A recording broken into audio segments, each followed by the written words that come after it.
నమస్కారం, big news కి స్వాగతం. నేను మీ మహంతి. ముందుగానంటే ముఖ్యాంశాలు. తమిళనాడులో శ్రీరంగనాథ స్వామిని దర్శించుకున్న ప్రధాని మోడీ. తమిళ సాంప్రదాయ వస్త్రధారణలో ఆలయ సందర్శనం చేసిన మోడీ. జై శ్రీరామ్ నినాదాలతో మోడీని ఆహ్వానించిన తమిళులు. మీ కష్టాలు తెలిసిన మీ బిడ్డ ప్రభుత్వమని సీఎం జగన్ వెల్లడి. ఈ మేరకు సీఎం జగన్ వీడియోను పోస్ట్ చేసిన వైసీపీ. రాష్ట్రానికి దోచుకునేందుకు ఆకాంక్షిస్తున్న పెత్తందారి పార్టీలు తనలాగా ప్రజలకు లబ్ధి చేకూరే విధంగా ఏమైనా చేశారా అని నిలదీత. విజయవాడలో అంబేద్కర్ కార్యక్రమానికి రాష్ట్రపతిని, గవర్నర్ను, ఇతర ప్రజాప్రతినిధులను పిలవకపోవడం శోచనీయమన్న సిపిఐ రాష్ట్ర కార్యదర్శి రామకృష్ణ. అంబేద్కర్ కార్యక్రమాన్ని వైసీపీ పార్టీ పరం చేయటం అవమానకరమన్న రామకృష్ణ. సీఎం జగన్ ని పార్టీ నేతలు అంబేద్కర్ తో పోల్చడంపై రామకృష్ణ ఆగ్రహం. విశాఖ నుంచి అరకు వెళుతుండగా దారి తప్పిన చంద్రబాబు హెలికాప్టర్. చంద్రబాబు హెలికాప్టర్ కు ఏటీసీతో సమన్వయ లోపం. వెంటనే అప్రమత్తం చేసిన ఏటీసీ. క్షేమంగా అరకు వెళ్లిన చంద్రబాబు. అయోధ్యలో రామమందిర ప్రారంభాన్ని పురస్కరించుకుని తమిళనాడు తిరుచిలోని శ్రీరంగనాథ స్వామిని ప్రధాని మోడీ దర్శించుకున్నారు. తమిళ సంప్రదాయ వస్త్రధారణలో మోడీ ఆలయ సందర్శన చేశారు. జై శ్రీరామ్ నినాదాలతో మోడీని తమిళులు ఆహ్వానించారు. భూలోకం వైకుంఠంగా పేరొందిన శ్రీరంగనాథ స్వామి ఆలయాన్ని ప్రధాని నరేంద్ర మోడీ శనివారం సందర్శించారు. సాంప్రదాయ తమిళ వస్త్రధారణ ధోతి, అంగవస్త్రంతో ఆలయానికి వచ్చిన మోడీ స్వామివారిని దర్శించుకుని ప్రత్యేక పూజలు చేశారు.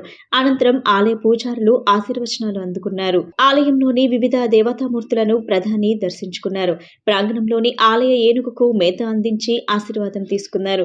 కావేరి, గొల్లిదాం నదుల మధ్య దీవిలో వెలిసిన వైష్ణవ మందిరమే శ్రీరంగనాథ స్వామి ఆలయం. ఇక్కడ మహావిష్ణువు శ్రీరంగనాథుడిగా భక్తుల పూజలు అందుకుంటున్నాడు.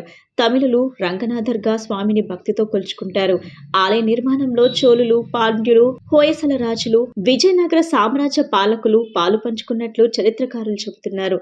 కాగా అయోధ్య రామ మందిరం ప్రారంభోత్సవం నేపథ్యంలో ప్రధాని నరేంద్ర మోడీ దేశంలోని వివిధ ఆలయాలను సందర్శిస్తున్న విషయం తెలిసింది. అందులో భాగంగా ప్రధాని శనివారం శ్రీరంగనాథ స్వామిని దర్శించుకున్నారు. ఉదయం చెన్నై వచ్చిన ప్రధానికి తమిళులు ఘనంగా స్వాగతం పలికారు. చెన్నైలో ప్రధాని రోడ్ షోగా ముందుకు సాగగా రోడ్డుకి ఇరుపక్కల బారులు తీరిన జనం జై శ్రీరామ్ నినాదాలతో హోరెత్తించారు.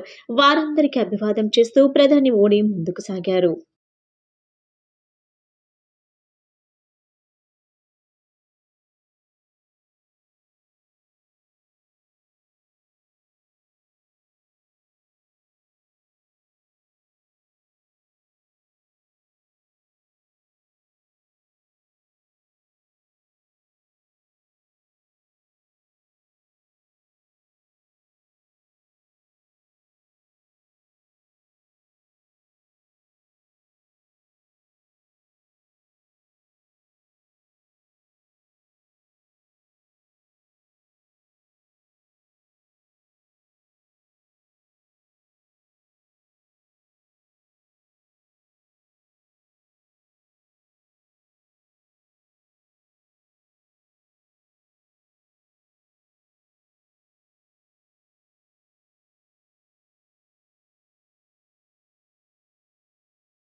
మీ కష్టాలు తెలిసిన మీ బిడ్డ ప్రభుత్వం అని సీఎం జగన్ వ్యాఖ్యానించారు. ఈ మేరకు వైసీపీ అధిష్టానం అధికారికంగా ట్విట్టర్ లో పోస్ట్ చేశారు. రాష్ట్రాన్ని దోచుకునేందుకు మాత్రమే పదవులు కావాలని ఆకాంక్షిస్తున్న పెత్తందారి పార్టీలు నాయకులకు ఏ రోజైనా ఇలా బటన్ నొక్కి నేరుగా లబ్ధిదారుల ఖాతాలకు ఎప్పుడైనా ఆర్థిక సహాయం చేశారా అని ముఖ్యమంత్రి ప్రతిపక్ష నేతలను ప్రశ్నించారు. సీఎం జగన్ ప్రతిష్టాత్మకంగా విజయవాడలో అంబేద్కర్ విగ్రహాన్ని ప్రారంభించిన సంగతి తెలిసింది. ఈ మేరకు వైసీపీ అధిష్టానం ట్విట్టర్ లో అధికారికంగా పోస్ట్ చేశారు. సీఎం జగన్ ప్రసంగిస్తూ మీ బిడ్డ పాలనలో ఈ 56 నెలల కాలంలో 2.47 లక్షల కోట్లు నేరుగా బటన్ నొక్కుతున్నానన్నారు. నా అక్క చెల్లెమ్మల కుటుంబాల ఖాతాల్లోకి నేరుగా డబ్బులు పోతున్నాయన్నారు. ఎక్కడా లంచాలు లేవు, వివక్ష లేదన్నారు. మరి రాష్ట్రాన్ని దోచుకునేందుకు మాత్రమే పదవులు కావాలని ఆకాంక్షిస్తున్న పెత్తందారి పార్టీలు నాయకులకు ఏ రోజైనా ఇలా బటన్ నొక్కడం తద్వారా 2.47 లక్షల కోట్లు పేద అక్క చెల్లెమ్మలకు పోతుందని ఏ రోజైనా అనిపించిందా? ఆలోచన చేయండి అని ప్రస్తావించారు. సామాజిక న్యాయంలో పుట్టిన వ్యవస్థలు ఇవన్నీ కూడా సామాజిక న్యాయాన్ని అందించడంలో విప్లవంగా పుట్టిన వ్యవస్థలన్నారు. ఇవాళ గ్రామ స్థాయిలో చిక్కటి చిరునవ్వుతో మన పిల్లలు కనిపిస్తారని 2000 జనాభాకు ఒక సచివాలయం, ప్రతి 50 ఇళ్లకు ఒక వాలంటీర్, లంచాలు వివక్ష లేకుండా ప్రతి పేదవాడు రైతన్నకు అక్క చెల్లెమ్మను చేయి పట్టుకుని నడిపిస్తూ గ్రామ స్వరాజ్యం అంటే ఇది అని చెప్పుకొచ్చారు. అంబేద్కర్ కలలు కన్న రాజ్యం ఇది అని ఆ చెల్లెమ్మలు తమ్ముళ్ళు దేశానికే చూపిస్తున్నారని వ్యాఖ్యానించారు. అందరి పట్ల ప్రేమ మమకారం చూపాలని వీళ్ళకి ఏ రోజైనా అనిపించిందా అని చెప్పి నేను అడుగుతా ఉన్నా. మీ బిడ్డ పాలనలో ఈ 56 నెలల కాలంలో 2,47,000 కోట్ల రూపాయలు నేరుగా మీ బిడ్డను బటన్ నొక్కుతున్నాడు. నా అక్క చెల్లెమ్మల కుటుంబాల ఖాతాల్లోకి నేరుగా డబ్బులు పోతా ఉన్నాయి. ఎక్కడా లంచాలు లేవు, ఎక్కడా వివక్ష లేదు. మరి రాష్ట్రాన్ని దోచుకునేందుకు మాత్రమే రాష్ట్రంలో పదవులు కావాలి అని చెప్పి ఆకాంక్షిస్తా ఉన్న ఈ పెత్తందారి పార్టీలకు, ఈ పెత్తందారి నాయకులకు ఏ రోజైనా కూడా ఇలాంటి వాళ్లకు ఇలా బటన్ నొక్కడం, ఇలా బటన్ నొక్కితే 2,47,000 కోట్లు పేద అక్క చెల్లెమ్మలకు పోయే పరిస్థితి ఉంటుంది, ఇలాంటి కార్యక్రమం చేయగలుగుతాము అని చెప్పి ఏ రోజైనా అనిపించిందా అని చెప్పి ఒక్కసారి ఆలోచన చేయమని కోరుతా ఉన్నా. ఇవన్నీ కూడా సామాజిక న్యాయాన్ని అందించడంలో విప్లవంగా పుట్టిన వ్యవస్థలు. ఈరోజు గ్రామ స్థాయిలో చిక్కటి చిరునవ్వుతో మన పిల్లలు కనిపిస్తారు. సచివాలయంలో మన గ్రామంలోనే ప్రతి 2,000 జనాభాకు ఒక సచివాలయం, ప్రతి 50 నుంచి 60 ఇళ్లకు ఒక వాలంటీర్, చిక్కటి చిరునవ్వుతో లంచాలు లేకుండా వివక్ష లేకుండా ప్రతి అక్క చెల్లెమ్మను, ప్రతి పేదవాడిని, ప్రతి రైతన్నను చెయ్యి పట్టుకుని నడిపిస్తూ ఈరోజు గ్రామ స్వరాజ్యం అంటే ఇది, అంబేద్కర్ గారి కలలు కన్న రాజ్యం ఇది అని చెప్పి ఏకంగా ఆ పిల్లలు, ఆ చెల్లెమ్మలు, ఆ తమ్ముళ్ళు ఈరోజు గ్రామ స్వరాజ్యం అంటే ఇది అని చెప్పి దేశానికే చూపిస్తా ఉన్నారు. ఇవన్నీ కూడా సామాజిక న్యాయాన్ని అందించడంలో విప్లవంగా పుట్టిన వ్యవస్థలు. కాబట్టే మనం ఆచరించిన విధానాలకు ప్రతీకగా ఈ సామాజిక న్యాయ మహాశిల్పం అనే దాన్ని ఈరోజు మనం నిర్మించుకున్నాం. ఈ రోజు మనం ఆవిష్కరణ కూడా చేస్తా ఉన్నాము అని ఇవాళ గర్వంగా చెప్తా ఉన్నాను. విజయవాడలో అంబేద్కర్ కార్యక్రమానికి రాష్ట్రపతిని, గవర్నర్ ను, ఇతర ప్రజాప్రతినిధులను పిలవకపోవడం శోచనీయమని సిపిఐ రాష్ట్ర కార్యదర్శి రామకృష్ణ అన్నారు. అంతేకాకుండా ముఖ్యమంత్రిని అభినవ్ అంబేద్కర్ తో పోల్చడం సమంజసం కాదని, అంబేద్కర్ ఎక్కడా ముఖ్యమంత్రి ఎక్కడా అని విమర్శలు గుప్పించారు. ముఖ్యమంత్రిని అభినవ్ అంబేద్కర్ గా వర్ణిస్తున్న రాజకీయ నేతల నోళ్లను పెనాయిల్ తో కడిగి శుద్ధి చేయాలని ఆగ్రహం వ్యక్తం చేశారు. విజయవాడలో ప్రతిష్టాత్మకంగా అంబేద్కర్ విగ్రహాన్ని సీఎం జగన్ ప్రారంభించిన సంగతి తెలిసింది. ఈ సందర్భంగా శనివారం బందర్ రోడ్లోని అంబేద్కర్ విగ్రహాన్ని సిపిఐ రాష్ట్ర కార్యదర్శి కె రామకృష్ణ సందర్శించారు. ఈ సందర్భంగా ఆయన మీడియాతో మాట్లాడుతూ విజయవాడలో అతిపెద్ద అంబేద్కర్ విగ్రహాన్ని ప్రారంభించడం అభినందనీయమని అన్నారు. ప్రపంచవ్యాప్తంగా గుర్తింపు పొందిన మేధావి మన అంబేద్కర్ అని ఆయనను కొనియాడారు. కానీ ఇంత పెద్ద కార్యక్రమానికి మన రాష్ట్రపతిని, గవర్నర్ను, ఇతర పార్టీలను దళితుల నేతలను ఆహ్వానించకపోవడం అత్యంత శోచనీయమని ఆవేదన వ్యక్తం చేశారు.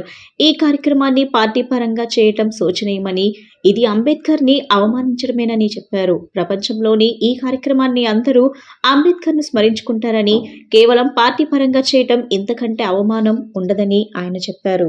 ఇవాళ మన విజయవాడ నగరంలో ఎంతో చైతన్యవంతమైన నగరము. మన రాష్ట్రానికి నడిగడ్డ విజయవాడ నగరంలో మరి అతిపెద్ద విగ్రహాన్ని, అంబేద్కర్ విగ్రహాన్ని ఇక్కడ ఏర్పాటు చేయడం పట్ల భారత కమ్యూనిస్ట్ పార్టీ తరఫున హర్షం వ్యక్తం చేస్తూ ఉన్నాము. ఇవాళ మహనీయుడు డాక్టర్ బిఆర్ అంబేద్కర్ భారతదేశంలోనే కాదు ప్రపంచవ్యాప్తంగా గుర్తింపు పొందిన మేధావి.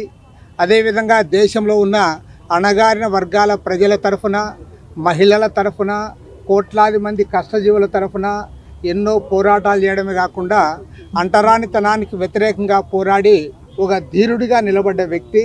అలాంటి మహనీయునికి వారి స్మృతికి ఘనంగా భారత కమ్యూనిస్ట్ పార్టీ తరఫున నివాళులు అర్పిస్తూ ఉన్నాం. అయితే బాధాకరం ఏమంటే ఇవాళ ఇంత పెద్ద ఈవెంట్కి కనీసం రాష్ట్రపతి గారిని పిలవలే, గవర్నర్ గారిని పిలవలే, రాజకీయ పార్టీలకు ఆహ్వానం లేదు, దళిత సంఘాల నాయకులకు ఆహ్వానం లేదు. అదేవిధంగా రాష్ట్రంలో పేరెన్నికగన్న దళిత మేధావులు ఉన్నారు. ఆ మేధావులను కూడా ఎవరిని ఆహ్వానించకపోవడం అత్యంత శోచనీయం. ఎందుకంటే ఒక పాక్షిక సంకుచిత రాజకీయ దృక్పథంతో జగన్మోహన్ రెడ్డి గారు దీన్ని ఒక పార్టీ ఈవెంట్గా మార్చి పార్టీ జెండాలు పెట్టి చేయడం మాత్రం అత్యంత శోచనీయము. అది పరోక్షంగా అంబేద్కర్ గారిని అవమానించడమే. ఎందుకంటే ఇవాళ భారతదేశంలోనే కాదు ప్రపంచంలో ఎక్కడ అణగారిన వర్గాల ప్రజలు ఉన్నా వారందరూ కూడా అంబేద్కర్ గారిని ఇవాళ స్మరించుకుంటారు. అలాంటి అంబేద్కర్ గారికి ఇది అవమానం తప్ప మరొకటి కానే కాదు. టీడీపీ అధినేత చంద్రబాబు ప్రయాణిస్తున్న హెలికాప్టర్ దారి తప్పింది. హెలికాప్టర్ దారి తప్పిన విషయాన్ని గుర్తించిన ఏటీసీ వెంటనే పైలట్ ను అప్రమత్తం చేసింది. ఏటీసీ హెచ్చరికలతో చంద్రబాబు హెలికాప్టర్ వెంటనే వెనుతిరగడంతో చంద్రబాబు సురక్షితంగా అరకు చేరుకున్నారు. టీడీపీ అధినేత చంద్రబాబు విశాఖ నుంచి అరకు వెళుతుండగా కలకలం రేగింది. ఆయన ప్రయాణిస్తున్న హెలికాప్టర్ దారి తప్పింది. చంద్రబాబు హెలికాప్టర్ కు ఏటీసీతో సమన్వయ లోపం తలెత్తింది.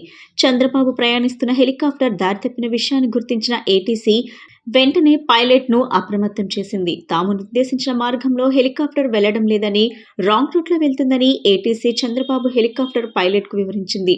ఏటీసీ హెచ్చరికలతో చంద్రబాబు హెలికాప్టర్ వెంటనే వెనుదిరిగింది.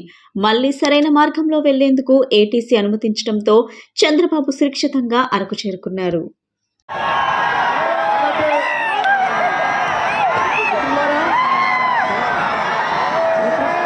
తెలుగుదేశం పార్టీ జాతీయ అధ్యక్షులు, రేపు కాబోయే ముఖ్యమంత్రి శ్రీ నారా చంద్రబాబు నాయుడు గారు విచ్చేస్తా ఉన్నారు.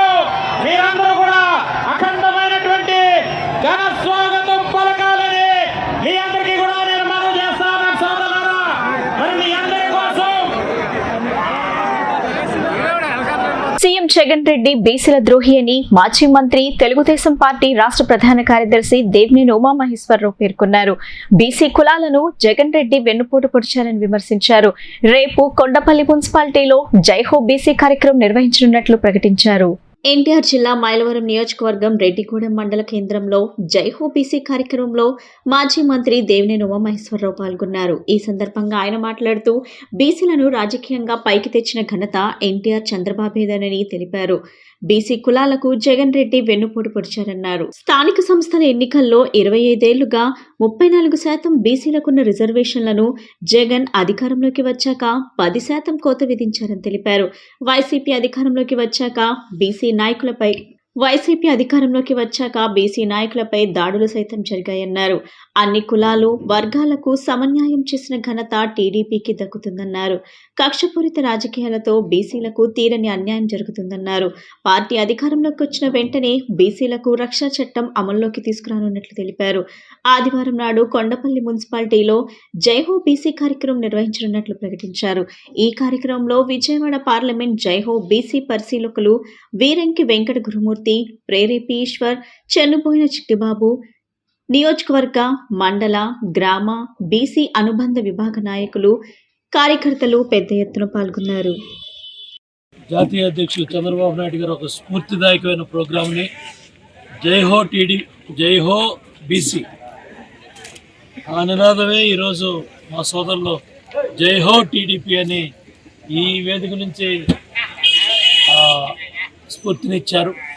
ఇవాళ బీసీ వర్గాల మీద జరుగుతున్న దాడులు, అత్యాచారాలు, హత్యలు, నిలువు దోపిడీ ఇవన్నీ కూడా కళ్ళగట్టినట్టు ప్రతి ఒక్క బీసీ సోదరుడు, నాయకుడు కూడా ప్రజలందరూ కూడా తెలియజేశారు.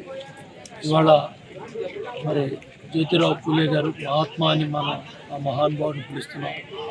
సమాజంలో బలహీన వర్గాలు చదువుకోవాలి, పైకి రావాలని స్వతంత్రం రాకముందే ఆ మహానుభావుడు ఆ కుటుంబం సావిత్రిబాయి పూలే గారు కావచ్చు, జ్యోతిరావు పూలే గారు కావచ్చు, ఏ విధమైన స్ఫూర్తి సమాజానికి ఇచ్చి మహాత్ములు అయ్యారు. అదేవిధంగా ఎన్టీ రామారావు గారు తెలుగుదేశం పార్టీని స్థాపించి బడుగు బలహీన వర్గాలకి, ముఖ్యంగా ఎస్సీ, ఎస్టీ, బీసీ, మైనార్టీ, రైతు కూలీ, మహిళా వర్గాలని చైతన్యం తీసుకొచ్చారు. బలహీన వర్గాలకి కొండంత అండగా తెలుగుదేశం పార్టీ ఉంది.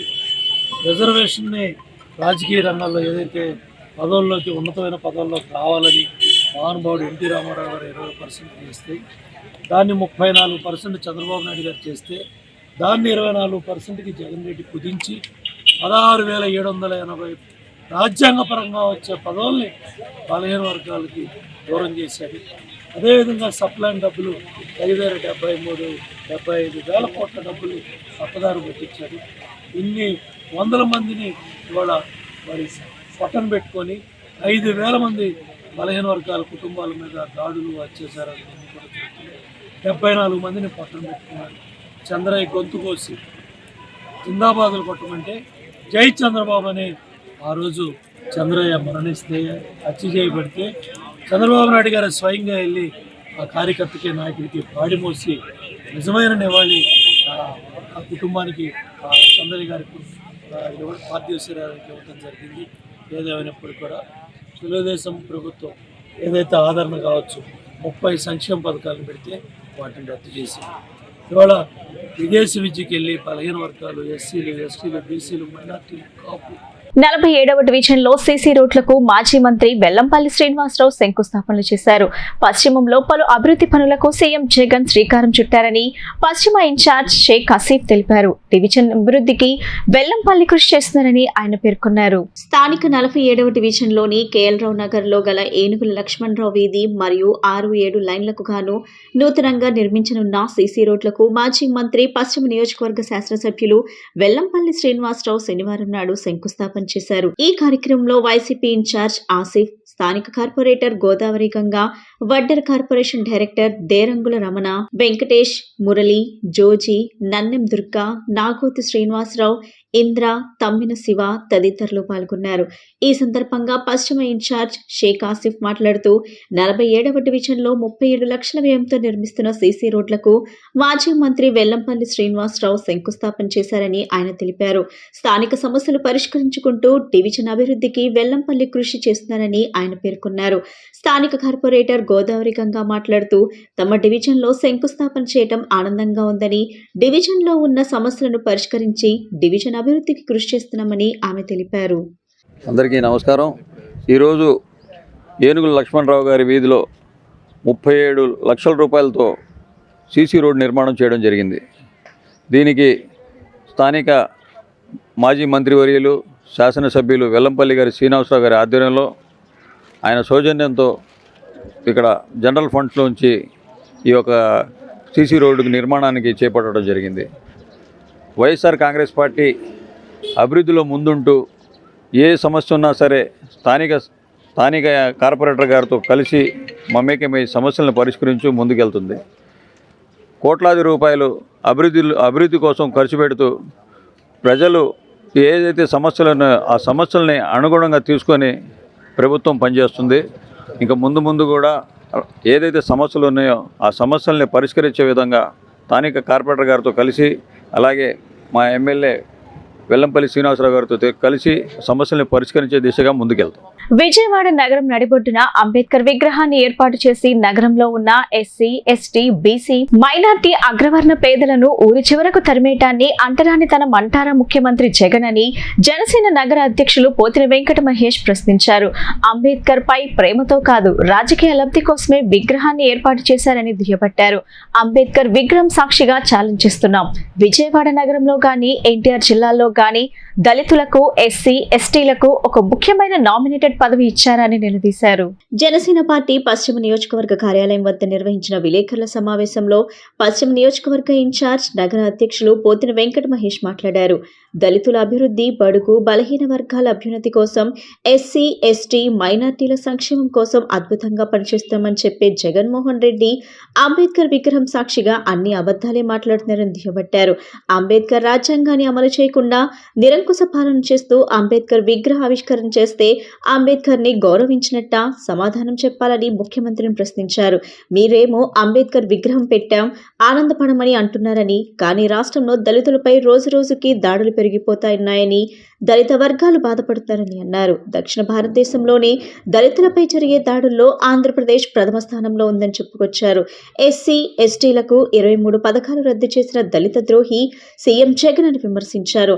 అంబేద్కర్ రచించిన రాజ్యాంగాన్ని అమలు చేయకుండా నిరంకుశ ఫ్యాక్షనిస్ట్ పాలన చేస్తున్న సీఎం జగన్ కు అంబేద్కర్ విగ్రహాన్ని తాకే అర్హత లేదని మండిపడ్డారు. దళితుల అభివృద్ధి, అదేవిధంగా సంక్షేమం కోసం, బడుగు బలహీన వర్గాల కోసం, బీసీ, ఎస్సీ, ఎస్టీ, మైనారిటీల కోసం అద్భుతంగా పనిచేస్తున్నటువంటి జగన్మోహన్ రెడ్డి గారు, పనిచేస్తున్నామని మాట్లాడుతున్నటువంటి జగన్మోహన్ రెడ్డి గారు అంబేద్కర్ గారి విగ్రహం సాక్షిగా అన్ని అబద్ధాలు మాట్లాడుతూ ఉన్నారు. అంబేద్కర్ గారి రాజ్యాంగాన్ని అమలు చేయకుండా నిరంకుశ పాలన చేస్తూ అంబేద్కర్ గారి విగ్రహ ఆవిష్కరణ చేస్తే అంబేద్కర్ గారిని గౌరవించినట్ట, అంబేద్కర్ గారిని గౌరవించినట్ట సమాధానం చెప్పాలి. దళితుల అభ్యున్నతి కోసం, బడుగు బలహీన వర్గాల బహుజనుల అభివృద్ధి కోసం అంబేద్కర్ గారి విగ్రహాన్ని ఏర్పాటు చేశానని చెప్పినటువంటి జగన్మోహన్ రెడ్డి గారిని చూసి రాష్ట్ర ప్రజలు ఆనందపడే పరిస్థితుల్లో కూడా లేరు.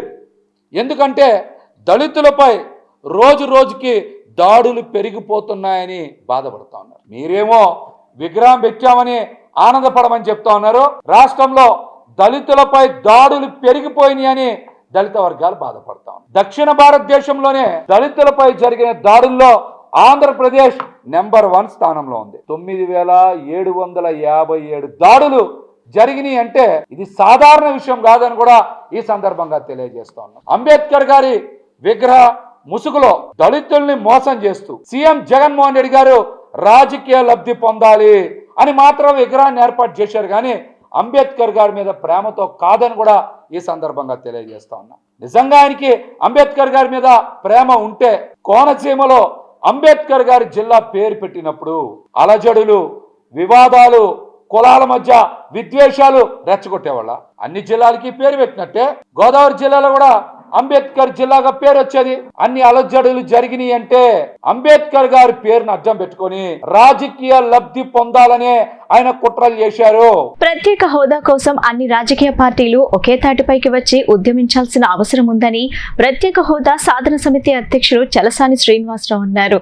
బీజేపీ విష కౌగిలి నుండి రాష్ట్రంలోని కొన్ని రాజకీయ పార్టీలు బయటకు రావాలని కోరారు. ప్రత్యేక హోదా కోసం జనవరి 30న అమరవీరుల దినోత్సవం సందర్భంగా రాష్ట్ర వ్యాప్తంగా అన్ని సంఘాలను కలుపుకొని నిరాహార దీక్ష చేస్తామని పేర్కొన్నారు. ప్రత్యేక హోదా విభజన హామీల సాధన సమితి ఆధ్వర్యంలో నగరంలోని ఎంబీబీకే భవన్ నందు రౌండ్ టేబుల్ సమావేశం నిర్వహించారు. ఈ సమావేశంలో పలు రాజకీయ పార్టీల నేతలు, మేధావులు, రైతు సంఘాల నాయకులు పాల్గొన్నారు. ఈ సందర్భంగా ప్రత్యేక హోదా సాధన సమితి అధ్యక్షులు చలసాని శ్రీనివాస్ మాట్లాడుతూ రాష్ట్రం కోసం ఉద్యమిస్తున్న అన్ని రాజకీయ పక్షాలు నిర్వహించిన రౌండ్ టేబుల్ సమావేశంలో పాల్గొన్నాయని పేర్కొన్నారు. ఈ విస్తృత స్థాయి చర్చల అనంతరం కొన్ని నిర్ణయాలు తీసుకున్నట్లు పేర్కొన్నారు. జనవరి 30 అమరవీరుల దినోత్సవం సందర్భంగా రాష్ట్ర వ్యాప్తంగా అన్ని సంఘాలు కలుపుకొని నిరాహార దీక్ష చేస్తామని వెల్లడించారు.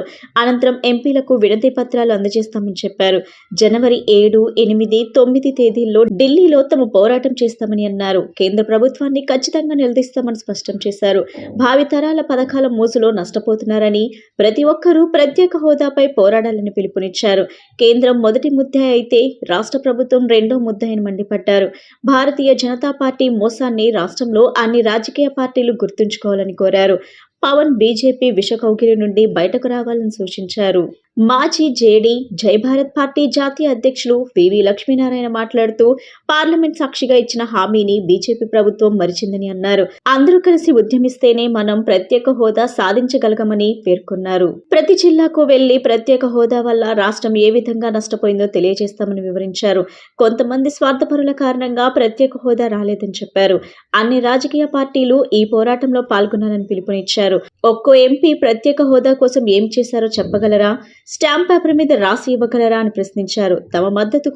తనకు మద్దతు పలికిన విద్యార్థి, కార్మిక, ఇతర సంఘాలకు ధన్యవాదాలు తెలిపారు.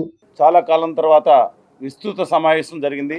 అనేక రాజకీయ పక్షాలతో, ప్రజా సంఘాలు, ఉద్యోగ సంఘాలు, వ్యాపార సంఘాలు, విద్యార్థి యువజన సంఘాలు, కార్మిక సంఘాలు, బీసీ సంఘాలు, కాపునాడు, అనేక రాజకీయ పక్షాలు, ఆంధ్రప్రదేశ్ కోసం నిజాయితీగా నిబద్ధతగా ఉద్యమిస్తున్న అన్ని పక్షాలు, ఇవాళ మిగతా పార్టీల యొక్క అభిమానులు ఇక్కడ లేకపోవచ్చు, కానీ వాళ్ళ మనసు మాత్రం ఆంధ్రప్రదేశ్కి వాళ్ళ నీతి నిజాయితీతో సాగుతున్న ఉద్యమం వెనకమాల ప్రతి ఒక్క రాజకీయ పక్ష ఈ ప్రాంత అభివృద్ధి కోసం చేసే వాళ్ళందరూ కూడా మా వెనకమాల ఉన్నారని భావిస్తున్నాం. 99.9% మంది ఈ ఉద్యమం వెనకమాల ఉన్నారని భావిస్తున్నాం.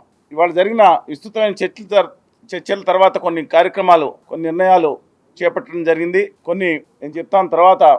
మీకు తెలుసు, మొట్టమొదటి కార్యక్రమంలో మొట్టమొదటిగా ఉన్న భారత కమ్యూనిస్ట్ పార్టీ రామకృష్ణ గారు జెండా లేకుండా ఉద్యమాలకు వచ్చారు. వారు కార్యదర్శిగా ఉన్నారు. తర్వాత కాంగ్రెస్ పార్టీ రఘువీర్ రెడ్డి గారు, తర్వాత సిపిఎం పార్టీ రాష్ట్ర కార్యదర్శి శ్రీనివాసరావు గారు, అలాగే మాజీ విశ్రాంత ఐపీఎస్ అధికారి, జయ భారత్ నేషనల్ పార్టీ అధ్యక్షులు, విశాఖ ఉక్కు కర్మాగారం మీద కూడా హైకోర్టులో పిల్లేసి వాద్యం నడుపుతున్న లక్ష్మీనారాయణ గారు కూడా దీంట్లో అసోసియేట్ అయ్యి వారు కూడా కార్యదర్శిగా ఉద్యమాలకి ప్రత్యక్ష కార్యాచరణలోకి వస్తున్నందుకు ధన్యవాదాలు తెలుపుతున్నాను. టీడీపీకి గుడ్ బై చెప్పి వైసీపీ పంచన చేరిన విజయవాడ ఎంపీ కేశినేని నానిపై టీడీపీ అధికార ప్రతినిధి నాగుల మీరా ధ్వజమెత్తారు. టీడీపీలో ఉన్నప్పుడు చంద్రబాబు పక్కన నిలబడ్డ వ్యక్తి నేడు వైసీపీ చోటా నాయకుల భజన చేసే దుస్థితికి వచ్చాడని విమర్శించారు. టీడీపీ అధికార ప్రతినిధి నాగుల్ మీరా మీడియాతో మాట్లాడారు. కల్తీ మద్యం క్వార్టర్ 200 రూపాయలకు ఎందుకు అమ్ముతున్నారో, లారీ ఇసుక 12,000 రూపాయలు అంతకు మించి అమ్మటంపై కేశినేని నాని మాట్లాడాలని నిలదీశారు. తెలంగాణలో అంబేద్కర్ విగ్రహ నిర్మాణానికి 150 కోట్లు ఖర్చయితే జగన్ రెడ్డి సర్కార్ 400 కోట్లు ఎందుకు ఖర్చు పెట్టిందో నాని చెప్పాలని డిమాండ్ చేశారు. వచ్చే ఎన్నికల్లో నానిపై టీడీపీ అభ్యర్థి 2 లక్షల మెజార్టీతో గెలవటం ఖాయమని నాగుల మీరా స్పష్టం చేశారు. కనకదుర్గ ఫ్లైఓవర్ నిర్మాణంలో నాని పాత్ర చంద్రబాబుకి కాగితాలు అందించడమేనని అన్నారు. తెలుగుదేశంలో ఉన్నప్పుడు కేశినేని నానికి మోసగాడిగా, ద్రోహిగా కనిపించిన జగన్ రెడ్డి నేడు గొప్ప వ్యక్తిగా కనిపించడం హాస్యాస్పదమని అన్నారు. పీఆర్పీ, టీడీపీల మాదిరే త్వరలోనే వైఎస్ఆర్సీపీ కూడా నానిని భరించలేమనే స్థితికి వస్తుందని, నానికి నైతిక విలువలు లేవు అనడానికి అతను చేస్తున్న వ్యాఖ్యలే నిదర్శనమని నాగుల మీరా పేర్కొన్నారు. చంద్రబాబు ముఖ్యమంత్రి కాగానే మొదట ప్రారంభమయ్యేది రాజధాని పనులేనని నాని తెలుసుకోవాలని అన్నారు. ఆయన తెలుగుదేశం పార్టీలో ఉన్నప్పుడు జగన్ ఒక మోసగాడు, జగన్ అమరావతికి అన్యాయం చేశాడు, ఈ రాష్ట్రాన్ని అప్పులు పాలు చేశాడు, వచ్చే సార్వత్రిక ఎన్నికల్లో ఒక 10-20 సీట్లు వస్తాయి అని మాట్లాడిన నాని కండవ మారగానే భాష మారిపోతా ఉంది. మళ్ళీ వైసీపీలోకి వెళ్ళి జగన్మోహన్ రెడ్డికి 150 వస్తాయి, అమరావతిలో అన్యాయం జరిగిపోయింది అని అక్కడ మాట్లాడుతూ ఉన్నాడు. చూడు కోర్టు నాని, నిన్ను పీఆర్పీ వాళ్ళు బరాయించలేక పంపించేశారు, తెలుగుదేశంలో నిన్ను బరాయించలేక నిన్ను పంపించేశారు, వైసీపీలో కూడా త్వరలో నిన్ను పంపించేటువంటి ఏర్పాట్లో ఉన్నారు. ఇప్పుడే వైసీపీలో ఇతన్ని మనం బరాయించలేము అనేటువంటి ఆలోచనలో ఉన్నారు. నువ్వు 2 సార్లు తెలుగుదేశం పార్టీ ఇచ్చినటువంటి అవకాశం ద్వారాగా నువ్వు పార్లమెంట్లో అడుగుపెట్టావు. ఈ రోజు అదే పార్టీని నువ్వు మాట్లాడుతూ ఉన్నావు. నీకు నైతిక విలువలు ఏ మాత్రము లేవు. వాళ్ళు అమరావతిలో నిర్మాణాల గురించి మాట్లాడుతున్నావు. నువ్వు 2014-19 ఎంపీగా ఉన్నావు, 19-24 ఎంపీగా ఉన్నావు. ఏమి నోరేమైపోయింది? ఎక్కడ పెట్టుకున్నావు? వంగి ఎక్కడ పెట్టుకున్నావు? నీ తల, నీ నోరేమైపోయింది? ఇవాళ నీ నోరుకు అదుపు లేకుండా, అది నోరా తాటి మట్ట కూడా తెలియకుండా నువ్వు మాట్లాడుతున్నావు. ఈ రోజు విజయవాడ పార్లమెంటు ప్రజలు నిన్ను బహిష్కరించారు. రేపు జరిగే సార్వత్రిక ఎన్నికల్లో నీకు ఘోర పరాభవం జరగబోతా ఉన్నది. ఖచ్చితంగా తెలుగుదేశం పార్టీ అభ్యర్థి 2 లక్షలతో ఖచ్చితంగా గెలవబోతా ఉన్నాడు. ఎన్టీఆర్ జిల్లా కొండపల్లి మున్సిపాలిటీ పరిధిలోని త్రాగునీటి ఫిల్టర్ బెడ్లను టీడీపీ కౌన్సిలర్లు నాయకులు పరిశీలించారు. వీటీపీఎస్ బూడిద కాలువల ద్వారా ఫిల్టర్ బెడ్లలో కలుస్తుందని ఆరోపణలు చేశారు. కుళాయిల నుండి బూడిదతో కూడిన నీరు వస్తుందని, కొన్ని చోట్ల బూడిద అడ్డుపడటంతో కుళాయిలే రావట్లేదని ఆగ్రహం వ్యక్తం చేశారు. ఆర్డబ్ల్యూఎస్, వీటీపీఎస్ అధికారులు స్పందించి సత్వరమే చర్యలు తీసుకోవాలని కొండపల్లి మున్సిపల్ టీడీపీ కౌన్సిలర్ నాయకులు డిమాండ్ చేశారు. కొండపల్లి మున్సిపాలిటీలో ఏదైతే డ్రింకింగ్ వాటర్ ఫిల్టర్ బెడ్లు ఉన్నాయో దాంట్లో వీటీపీఎస్ ద్వారా వచ్చే ఫ్లై యాష్ కాలువల ద్వారా ఈ బూడిద దాంట్లో కలవటం వలన ఈ ఫిల్టర్ బెడ్లలో స్ట్రక్ అవి పైపుల్లోంచి వాటర్ వెళ్ళక, రెండోది ఈ వాటర్ కూడా పొల్యూట్ అయ్యి బూడిదతో పొల్యూట్ అయ్యి వాటర్ ప్రజలకు వెళ్తూ ఉంది. ఇది చాలా ఇబ్బందికరమైన పరిస్థితి, ప్రజల ప్రాణాలతో చెలగాటం ఆడే పరిస్థితి. అధికారుల యొక్క అసమర్థత వలన లేకపోతే అధికారులు దీని మీద ఇమీడియట్గా స్పందించాల్సిన అవసరం ఉంది. ఇప్పుడు ఆర్డబ్ల్యూఎస్ అధికారులు చెప్పాము, అదేవిధంగా వీటీపీఎస్ అధికారులు కూడా చెప్తా ఉన్నాం. రేపు ఇమీడియట్గా దీని మీద ఏదైతే ఈ పొల్యూషన్తో ఫ్లైయాష్తో కలిసిన వాటర్ కాలువల ద్వారా ఈ డ్రింకింగ్ వాటర్ బెడ్లోకి వస్తుందో దాన్ని బంద్ చేయాల్సిన అవసరం ఉంది. ఇది సీరియస్గా వీటీపీఎస్ అధికారులు అదేవిధంగా ఆర్డబ్ల్యూఎస్ అధికారులు దీని మీద యాక్షన్ తీసుకోవాల్సిన అవసరం ఉంది. దీంట్లో అధికారులు బాధ్యతారహితంగా ప్రవర్తించడం వల్లనే ఈ రోజున ఈ పరిస్థితులు వచ్చినాయి. ఈ ఫిల్టర్ బెడ్లో పైపులన్నీ కూడా బ్లాక్ అయిపోయినాయి. రెండు, ఈ ఫ్లై యాష్ డ్రింకింగ్ వాటర్తో కలిసి వెళ్ళటం వలన ప్రజల ప్రాణాలకు కూడా ఇబ్బంది కలిగే పరిస్థితులు వచ్చినాయి. కాబట్టి ఇమీడియట్గా వీటీపీఎస్ అధికారులు, ఆర్డబ్ల్యూఎస్ అధికారులు దీని మీద యాక్షన్ తీసుకొని ఏదైతే ఫ్లై యాష్ ఎక్కడైతే కలుస్తుందో దాన్ని బంద్ చేసుకొని ఈ ఫిల్టర్ బెడ్లన్నీ కూడా క్లీన్ చేయాల్సిన అవసరం ఉందని చెప్పి సందర్భంగా తెలియజేస్తున్నాం. ఎన్టీఆర్ జిల్లా మైలవరం నందు సిఐటియు ఆధ్వర్యంలో అంగన్వాడీలు తమ నిరసనను ఉధృతం చేశారు. మైలవరం పంచాయతీ కార్యాలయం వద్ద 4 రోడ్ల కూడల్లో వృత్తాకారంలో బైఠాయించి అంగన్వాడీ వర్కర్స్ నిరసన తెలిపారు. తమ సమస్యల్ని ప్రభుత్వం వెంటనే పరిష్కరించాలని డిమాండ్ చేస్తూ నినాదాలు చేశారు. ఈ నేపథ్యంలో విజయవాడ ఛత్తీస్గఢ్ జాతీయ రహదారిపై ట్రాఫిక్ స్పందించడంతో పోలీసులు రంగప్రవేశం చేసి అదుపులోకి తీసుకొచ్చారు.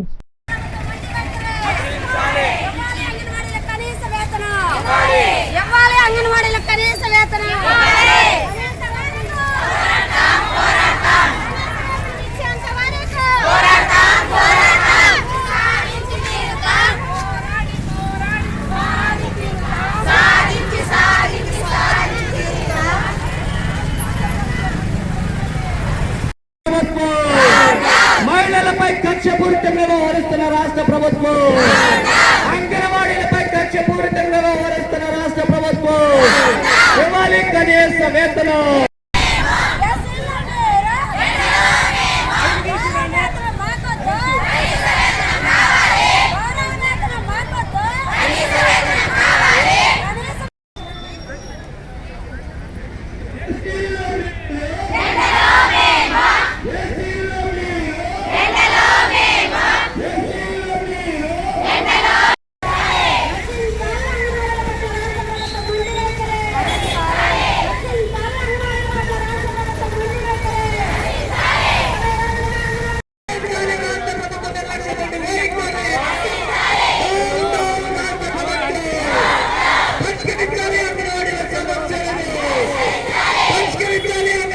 దళితులను ఇక మోసగించలేరని, వారు ప్రభుత్వంపై తిరగబడే రోజులు దగ్గర పడ్డాయని టీడీపీ మైనార్టీ నాయకులు ఎంఎస్ బేగ్ అన్నారు.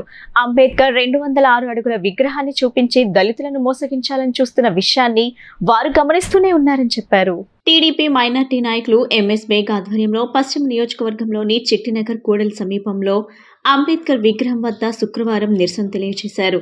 ఈ సందర్భంగా ఆయన మాట్లాడుతూ, కోడికత్తి కేసులో శ్రీనును 5 ఏళ్ల పాటు జైల్లోనే ఉండేలా కుట్ర చేసిన మోసగాడు సీఎం జగన్ అని అన్నారు. అంబేద్కర్ 206 అడుగుల విగ్రహాన్ని చూపించి దళితులను మోసగించాలని చూస్తున్న విషయాన్ని వారు గమనిస్తూనే ఉన్నారన్నారు. బడుగు బలహీన వర్గాల అభ్యున్నతి తేదేపాతోనే సాధ్యమని, రానున్న ఎన్నికల్లో చంద్రబాబుకు మద్దతుగా నిలవాలని పిలుపునిచ్చారు. ఈ కార్యక్రమంలో ఎస్సీ విభాగం నగర అధ్యక్షులు ఎర్ర రామారావు, ప్రధాన కార్యదర్శి బడుగు వెంకన్న, కొలగాని అశోక్, జిల్లా అధికార ప్రతినిధి మైలవరపు రాజు, గద్దె ప్రసాద్ తదితరులు పాల్గొన్నారు. విజయవాడ నగరంలో పశ్చిమ నియోజకవర్గంలో చిట్టినగర్ ప్రాంతంలో డాక్టర్ బిఆర్ అంబేద్కర్ గారి విగ్రహం దగ్గర ఎస్సీసీఎల్ తరఫున తెలుగుదేశం పార్టీ కుటుంబ సభ్యులందరూ కూడా నిరసన కార్యక్రమం జరుగుతూ ఉంది.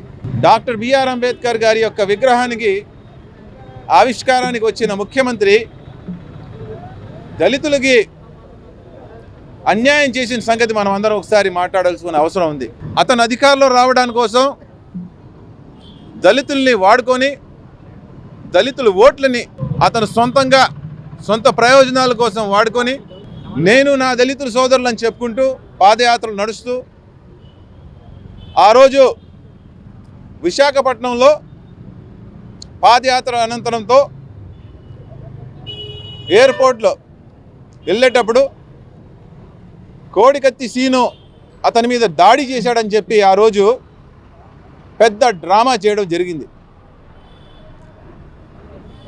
ఆ కోడికత్తిలో ఆ వ్యవహారాన్ని జగన్మోహన్ రెడ్డి పెద్ద భూతద్దంలో చూపించి నా మీద కుట్ర చేశారు, నా మీద హత్యా ప్రయత్నం చేశారని చెప్పి నన్ను హాస్పిటల్లో అడ్మిట్ చేశారు, నేను ప్రాణాపాయం వచ్చింది, నేను బతికి బయటపడ్డాను అని చెప్పి ప్రజల దగ్గర మోసపు మాటలు చెప్పి ఆ రోజు మొత్తం సృష్టించింది ఈ ఒక్క కోడికత్తి డ్రామా అంతా. దానికి క్రియాకర్త పాత్ర అంతా కూడా జగన్మోహన్ రెడ్డిదే అని చెప్పి ఈరోజు మన అందరికీ తెలుస్తూ ఉంది. 5 సంవత్సరాలు అయిన తర్వాత ఈరోజు మనం చూస్తూ ఉన్నాం కోడికత్తి సీను పరిస్థితి ఏంటి, అతనికి న్యాయం జరిగిందా?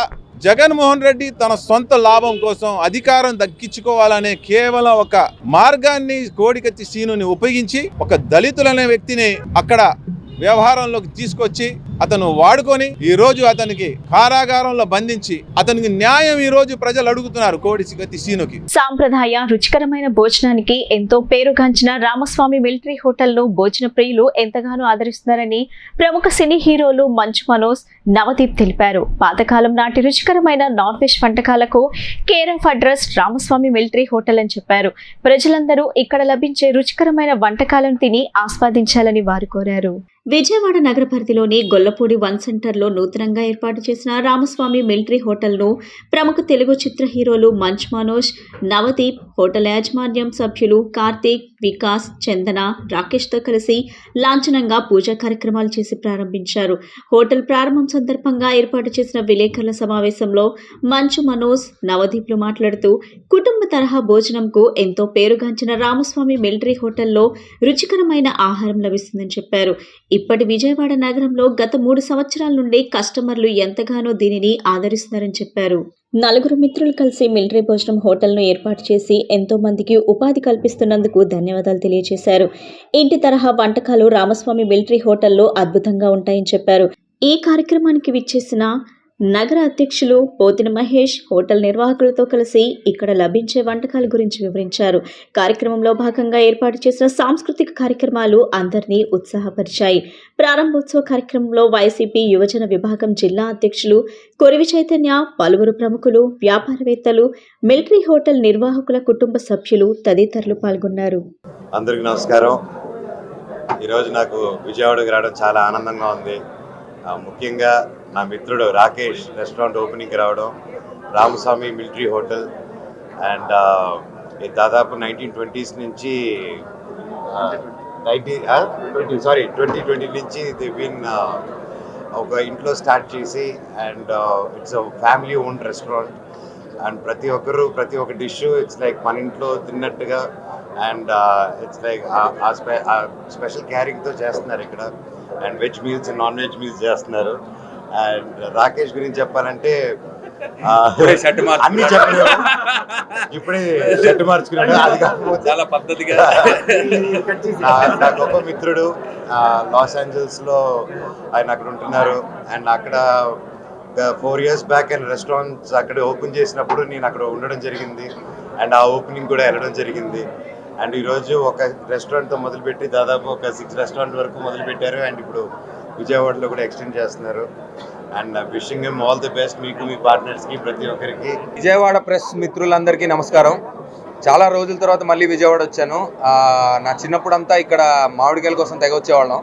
సో విజయవాడకి మాకు ఫుడ్కి ఉన్న సంబంధం చాలా ఎక్కువ ఉండేది. సో ఈరోజు మా friends and cousins Ramaswamy hotel ఇది ఈరోజు ఇనాగ్రేషన్కి వచ్చాం. అండ్ నేను ఆల్రెడీ ఇంత మునుపు వీళ్ళ ఫుడ్ తిన్నాను. సో ఇట్స్ వెరీ చాలా టేస్టీగా ఉంటుంది అండ్ ఇంగ్రీడియంట్స్ అవన్నీ కూడా అంటే మన ఇంట్లో వంట తిన్నట్టు ఉంటుంది. So I wish them all the best. So already ఒక చాలా సక్సెస్ఫుల్ బ్రాంచ్ని వీళ్ళు ఇంకా పెద్దది చేసి 150 సీటర్ చేసి చాలా పెద్దది చేశారు. So I wish them all the best and thank you for having us. All the best. Thank you.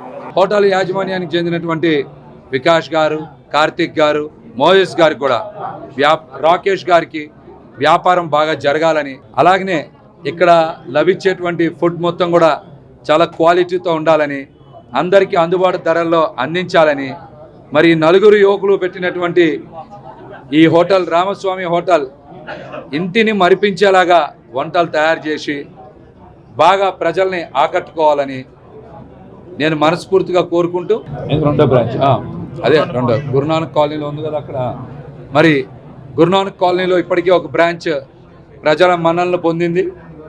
మరి అక్కడ జరిగేటువంటి ఒక వ్యాపార ప్రోత్సాహంతోనే ఈరోజున గొల్లపూడి సెంటర్లో మరో బ్రాంచ్ను కూడా ప్రారంభించారు.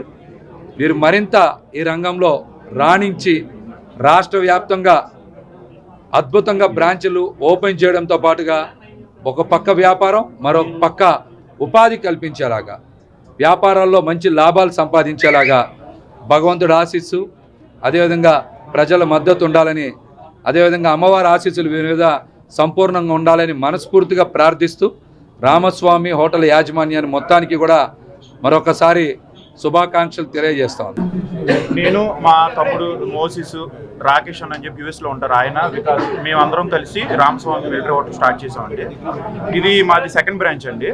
ఒక ఫస్ట్ బ్రాంచ్ మాది గురునానక్ కాలనీలో ఉంది, ఇది సెకండ్ బ్రాంచ్. ఇదంతా మేము చాలా ఇంటీరియర్స్ కానీ ఇదంతా కూడా చాలా నీట్గా చేసామండి. దీంట్లో మీకు ఇంటి ఫుడ్, ఇంటి టేస్ట్ కావాలి అంటే మా దగ్గరికి వస్తే మీకు non veg meals, veg meals, non veg curries అన్నీ అవైలబుల్ ఉంటాయండి.